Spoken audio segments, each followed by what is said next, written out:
नमस्कार, Boolean metre में आप सभी का स्वागत है। मैं हूं विपुल सिंह। बुलियन के मार्केट में लगातार हलचल बनी हुई है। सोने चांदी के भाव में लगातार उछाल देखने को मिल रहा है। अभी रणनीति क्या होनी चाहिए, इन्हीं तमाम प्रश्नों को समेटे हुए हमारी एक खास पेशकश है। आपको बता दें कि गोल्ड का भाव आज फिर नई ऐतिहासिक ऊंचाई पर पहुंच गया। शुक्रवार को घरेलू वायदा बाजार यानी कि एमसीएक्स पर अप्रैल वायदा के भाव ने 82,415 रुपये प्रति 10 ग्राम की रिकॉर्ड ऊंचाई को छू लिया। विदेशी बाजार यानी कि कॉमेक्स पर भी अप्रैल वायदा का भाव $2850 प्रति औंस की रिकॉर्ड ऊंचाई के ऊपर कारोबार करते हुए देखा गया। दूसरी ओर चांदी को लेकर सिल्वर इंस्टीट्यूट की एक रिपोर्ट भी सामने आई है, जिसमें यह बताया गया है कि 2025 के दौरान दुनिया भर में चांदी की डिमांड के मुकाबले सप्लाई कम रह सकती है। ऐसे में आने वाले समय में गोल्ड और सिल्वर का क्या आउटलुक रहेगा, इस पर बातचीत करने के लिए हमारे साथ जुड़ चुकी हैं एसएमसी ग्लोबल सिक्योरिटीज़ की कमोडिटीज़ की रिसर्च हेड वंदना भारती जी। वंदना मैम, बहुत बहुत स्वागत है आपका हमारे इस मंच पर। और इसी हफ्ते हमने अपने इस चैनल को लॉन्च किया है, तो आप कैसे देख रही हैं मैम हमारे इस नए प्रयास को, और आपकी पहली टिप्पणी सोने में जो तेज़ी देखने को मिल रही है उसको लेकर के। जी विपुल जी, सबसे पहले तो आपको बहुत बहुत सभी लोगों को, पूरी टीम को बधाई चैनल लॉन्च करने के लिए। और बड़ा शुभ समय है, आपने लॉन्च किया है और यहाँ पे रिकॉर्ड हाईज जो है वो बनते हुए दिख रहा है, और बजट का समय भी है, तो काफी क्रूशियल टाइम था ये लॉन्च करने का। मेरे ख्याल से जिस तरीके का यहाँ माहौल बन रहा है, ये माहौल हम लोगों ने कभी नहीं देखा 20 सालों में। क्योंकि यहाँ पे आप देखिए, इक्विटी रिकॉर्ड हाई बना रही है, डॉलर इंडेक्स ऊपर की तरफ है, बिटकॉइन में तेजी है यहाँ पे, और अब बात हो रही है कि इंटरेस्ट रेट कम नहीं होगा, यहाँ पे एक पॉज चाहिए।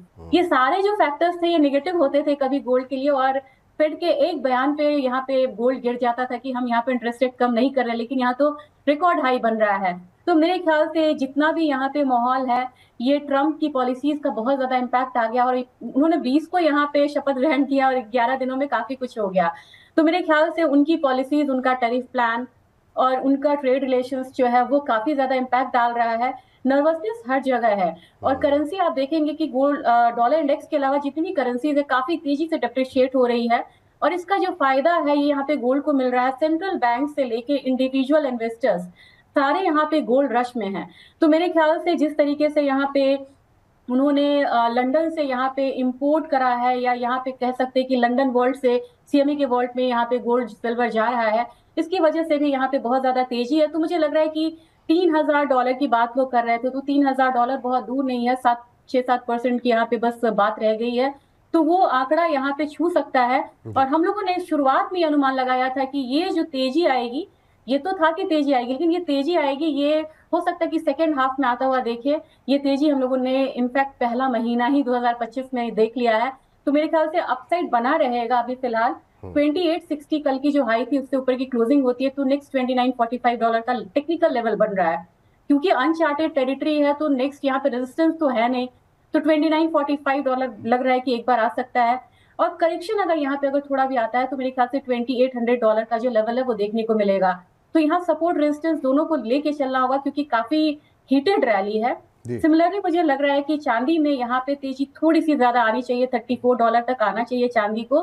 क्योंकि गोल्ड सिल्वर रेशियो में भी दिख रहा है कि गोल्ड में अगर थोड़ा पॉज आता है तो चांदी यहाँ पे थोड़ी तेज हो सकती है, और हुई भी है इस हफ्ते में। तो मेरे ख्याल से थोड़ा सा अपसाइड है, इससे कोई यहाँ पे हम वो नहीं कर सकते, डिनाई नहीं कर सकते। इतने हायर साइड पे ट्रेडिंग बड़ी रिस्की हो जाती है, खासकर कि सैटरडे संडे है। मंडे अगर क्या क्या इस बीच में स्टेटमेंट आ जाएंगे, इससे मार्केट बहुत वोलेटाइल रहेगी। जो लोग बाय में हैं उनसे ये सलाह रहेगी कि एटलीस्ट 50% आप अपने पोजीशन को स्क्वायर अप करें, 50% को ही होल्ड करें, क्योंकि हो सकता है कि मंडे एक छोटा सा करेक्शन आता हुआ हम देखें गोल्ड में। बिल्कुल मैम, और पहले तो आपका बहुत बहुत इस बात के लिए शुक्रिया जो आपने टिप्पणियाँ की। और मैम आपको बता दें कि इस मंच पर हम ये कोशिश ज़रूर करेंगे, क्योंकि बहुत सारे आप जैसे एक्सपर्ट हैं, उनकी सलाह ये थी कि बाकी जो मंच हैं वहाँ पर जो है, चाहे बिजनेस चैनल हो या डिजिटल प्लेटफॉर्म हो, इक्विटी को ज़्यादा तरजीह दी जाती है और कमोडिटीज़ को उस हिसाब से मंच नहीं मिल पा रहा है। तो इस बार हमने कोशिश की है कि जो है इक्विटी के साथ साथ कमोडिटी को भी वही स्थान मिले और उस पर भी काफ़ी डिटेल कवरेज रहे। तो हम पूरे आने वाले दिनों में धीरे धीरे करके बहुत सारे प्रोग्राम कमोडिटी बाजार के लिए लेकर के आने वाले हैं। तो और आप जैसे एक्सपर्ट की हम लोग चाहेंगे कि इसमें थोड़ी सी हेल्प मिलती रहे और आप लोग मार्गदर्शन करते रहें हमारे दर्शकों का, ताकि उनकी रणनीति जो है वो सटीक रहे। मैम जी, क्योंकि अब कमोडिटी में आप देख रहे हैं कि वॉल्यूम भी है, फ्यूचर्स ऑप्शंस यहाँ पे दोनों आ रहे हैं। और मुझे विपुल जी लगता है कि मुझे एक शिकायत कहिए या जो भी कहिए, मुझे लगता है कि अपना देश इतना ग्रो कर रहा है, खासकर कि आप देख रहे हैं कि अब हमारा, हम कहते हैं कि हम अब वर्ल्ड फैक्ट्री दूसरे बनने जा रहे हैं, हमारा इंफ्रास्ट्रक्चर डेवलप हो रहा है, एग्रीकल्चर हमारा डेवलप हो रहा है।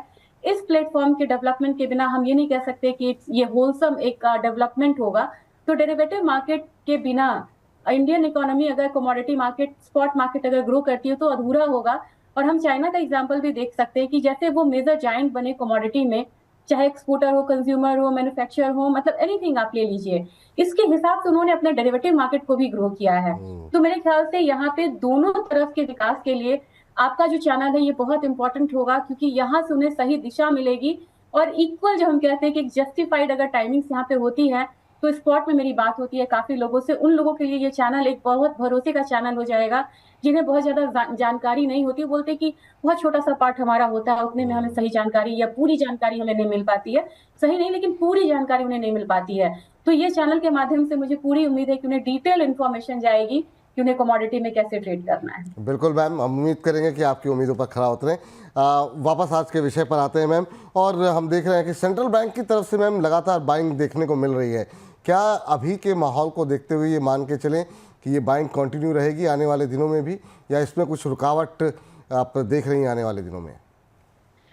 विपुल जी, पिछले 12 सालों से सेंट्रल बैंक बाय कर रहा है। ये अपने आप में बहुत चौंकाने वाला डेटा है, क्योंकि शुरुआत में हम देखते थे कि सेंट्रल बैंक तो सोना बेचते थे और वो मतलब अर्न करते थे, लिक्विडिटी अर्न करते थे। कहीं ना कहीं ये बहुत बड़ा मैसेज है, और इसी मैसेज की वजह से एक इंडिविजुअल भी सोना खरीद रहा है और सेंट्रल बैंक से यहाँ पे खरीद रहा है। तो कहीं ना कहीं जो अनसर्टिनिटी है, अब यूएस डेवलप कर रहा है लेकिन हम बोल रहे हैं कि वो रिकॉर्ड डेट पे बैठा हुआ है। ये किसी भी सेंट्रल बैंक के लिए अच्छी बात नहीं है। और यहाँ पे कह रहे हैं कि चाइना में भी बाइंग हो रही है, ऑफिशियली अनऑफिशियली वो भी बहुत ज्यादा सोना जो है एक्यूमुलेट कर रहा है, टर्की कर रहा है, रशिया कर रहा है, इनफैक्ट अब इंडिया यहाँ पे कर रहा है। तो मेरे ख्याल से सेंट्रल बैंक्स की बाइंग अभी यहाँ पे रुकेगी नहीं, क्योंकि जैसे जैसे आपको इकोनॉमी में थोड़ा सा भी आपको लगेगा कि अनसर्टेनिटी है, तो सोना उसको यहाँ पे फिर से सपोर्ट करता है। और मेरे ख्याल से चाइना जैसी इकोनॉमी में डिफ्लेशन की बात हो रही है, और यूएस में हम कह सकते हैं कि रिसेशन से अछूता नहीं है। और हो सकता है कि आने वाले टाइम में कुछ यहाँ पे डेटा जो है वो निगेटिव मिले, क्योंकि बहुत पॉजिटिव डेटा यहाँ पे आ नहीं रहा है। तो ये जो कॉम्बिनेशन है जहाँ पे कि इकोनॉमी में भले ही लगे कि ये एग्जैजरेटेड रैली इक्विटी में हो रही है, करेंसी मार्केट यहाँ पे फ्रेजाइल है, डेट मार्केट आपका यहाँ पे स्ट्रांग हो रहा है, इंडिकेशंस अच्छे नहीं है, तो ऐसे माहौल में मुझे लग रहा है कि सेंट्रल बैंक बाइंग को कंटिन्यू रख सकता है। जी मैम, क्योंकि 1 फरवरी से बहुत सारे टैरिफ के मामले जो है वो लागू होने वाले हैं, क्या ये इम्प्लीमेंट होने के बाद 1 फरवरी से हम उम्मीद करें कि सोमवार के दिन जो है काफ़ी ज़्यादा उतार चढ़ाव देखने को मिल सकता है, और इसका बुलियन मार्केट पे किस तरीके से असर आप देख रही हैं आने वाले दिनों को लेकर के? जी, ये बहुत क्रूशियल क्वेश्चन है यहाँ पे। मुझे लग रहा है कि चांदी, मैंने बोला है कि हो सकता है कि चांदी यहाँ पे गोल्ड को यहाँ पे थोड़ा सा आउट परफॉर्म करते हुए दिख सकती है। इसका कारण है क्योंकि यूएस में अब हमने देखा है कि मैक्सिको कनाडा पे यूएस ने 25% का टैरिफ बढ़ा दिया, और ये 1 फरवरी से आपको लागू हो जाएगा। और मैक्सिको बहुत बड़ा सप्लायर है चांदी का, और वो सप्लाई करता है यूएस को। तो वहां पे जब चांदी की सप्लाई महंगी होगी तो वहां पे सप्लाई कम होगी, और यहाँ पे सप्लाई टाइटनेस आएगी। इसी की वजह से हम लोगों ने देखा था कि मिलियन आउंसेस में यहाँ पे जो पर डे के हिसाब से यहाँ पे एलएमई से सोना जो है वो यूएस जा रहा था, शिपमेंट्स हो रही थी। तो मेरे ख्याल से सबसे जो इम्पैक्ट है ये ज्यादा, ये आपको कॉपर पे और सिल्वर पे देखने को मिलेगा। गोल्ड पे भी इम्पैक्ट आएगा, लेकिन कॉपर और सिल्वर, 2 कमोडिटीज में मुझे लग रहा है कि ये 2 कमोडिटी अन्य मार्केट की बजाय यूएस में ज्यादा यहाँ पे महंगी होंगी, और वो प्रेशर जो है वो पहले से ही देखने को मिल रहा है। और हो सकता है कि मंडे ऑनवर्ड्स ये जो तेजी है ये थोड़ी सी और बढ़ सकती है। ठीक, मैम अब चांदी को लेकर के एक आउटलुक आपसे जानना चाहेंगे। टारगेट क्या देख रही हैं मैम, चांदी को लेकर के आप क्या कुछ देना चाहेंगी? जी, चांदी में मुझे लग रहा है कि प्राइसेस जो हैं वो नीचे की तरफ, हालांकि चांदी में एक चीज मैं दर्शकों को बोलना चाहूंगी, जी। गोल्ड में बड़ी स्ट्रॉन्ग रैली आती है और बिल्कुल वन साइडेड मूव आता है, थोड़ा सा करेक्शन आता है 5%, एकदम हुजूम आता है कि वहां पे नहीं हमें बाई करना है। चांदी बड़ी चंचल कमोडिटी है और यहाँ पे दोनों तरफ का ये मूव दिखाती है। तो मुझे लग रहा है कि अभी चांदी में थोड़ा सा अपसाइड आएगा। अभी अभी तुमने 89,000 आता हुआ यहाँ पे देखा है, तो मेरे ख्याल से चांदी में अपसाइड में 96,000 तक की कमोडिटी जाके पॉज हो सकता है। लेकिन हो सकता है कि इस बार हम लोग अगर सेकेंड क्वार्टर में यहाँ पे इस लेवल पे भी देखिए आते हुए कि 87, 88 वाला रेंज आ रहा है, इनफैक्ट 86 वाला भी रेंज आपको आ सकता है। तो ये तैयार रहिए कि 96 आता है तो वहां पे आप क्विक प्रॉफिट बुकिंग करिए, और फिर जब नीचे आता है तो फिर आप चांदी को एक्यूमुलेट करिए। गोल्ड जैसी चीज है जिसमें बोलूंगी कि आप खरीद के यहाँ पे रख सकते हैं, लेकिन चांदी में आप फ्रिक्वेंट चर्निंग की आपको बहुत जरूरत है। आप अपना टारगेट बना के चलिए कि ठीक है, मैंने 92,000 पे खरीदा है, 96 पे मैं प्रॉफिट बुक कर लूंगा और अगली बाइंग तब करूंगा जब यहाँ पे करेक्शन आए, क्योंकि एक बार मुझे लग रहा है कि 96,000 पे एक पॉज आना चाहिए। हालांकि आप मेरे से 2025 का टारगेट पूछेंगे तो मैं बड़ी बुलिश हूँ चांदी पे। मुझे जी। लग रहा है कि 1,10,000 तक चांदी आ सकती है 25 में।